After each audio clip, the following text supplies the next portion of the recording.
كله بيعتمد عليك. كل شيء ممكن، لازم اختيارك يبقى صح وتستمر لقدام على طول. لازم تبقى مبتكر وقلبك جامد. لازم تجرب حاجات ممكن ما تنفعش، وما تسمحش لأي حد يحجمك ويتحجج بأصلك وفصلك. روحك هي اللي بتلهمك، ده مش تهريج. أي حد يطبخ، بس اللي قلبه جامد هيبقى عظيم. بص هقول لك على حاجه، بس عايزك تركز كده وحياة ابوك انت وهي، لان انا عارف وحاسس اللي انت مريت بيه واللي بتمر بيه دلوقتي. عارف انك خلاص جبت اخرك وما عادش فيك نفس تحارب. عارف انك بتفكر في الاستسلام عشان ما عادش باين لا منطق ولا رجا من ورا الحرب اللي انت فيها وصامت ومعاند فيها بقالك حبه حلوين دي. عارف انك بتفكر في الانسحاب الشيك ومجهز كذا عذر كده محترم تقنع بيه الناس انك على فكره انا كان ممكن اكسب والله، بس انا اللي قررت انسحب، يعني انا ماشي بمزاجي.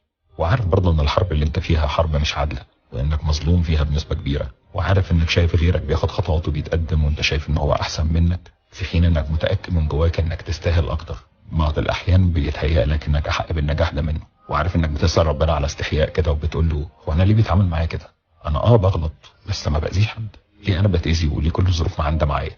انا عارف كل ده وحاسس باللي انت عاوز تقوله، وحاسس باللخبطه والخلطه بتاعت الغضب والاحباط والشعبطه في الامل اللي جواك وانت مش عارف تفهمهم ولا تفكهم من بعض دول.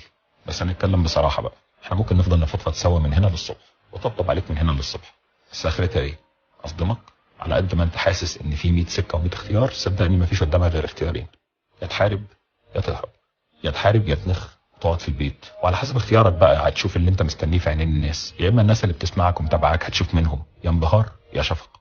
عايز الناس تسقف لك هم منبهرين بيك، ولا عاوزهم يطبطبوا عليك ويمصمصوا شفايفهم صعبانيات ويا عيني انت كان ممكن توصل؟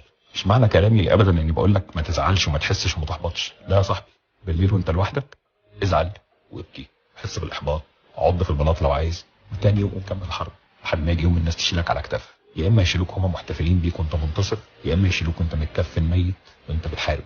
لكن اياك تقبل تطلع من الدنيا ديت منسحب او مهزوم، واعرف ان مفيش حاجه بتحصل عبث ولا جهد بيروح في الفراغ. ليك رب اسمه الكريم مش هيسيبك زعلان ومكسور على طول، بيصير يهمك باسمه الكريم.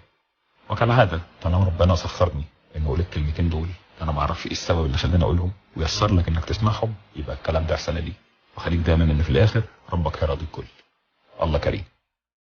الإنسان مستحيل أنه يقدر يحسن من نفسه إلا إذا عنده أمل أنه عيوبه هذه ممكن في يوم من الأيام يتغلب عليها.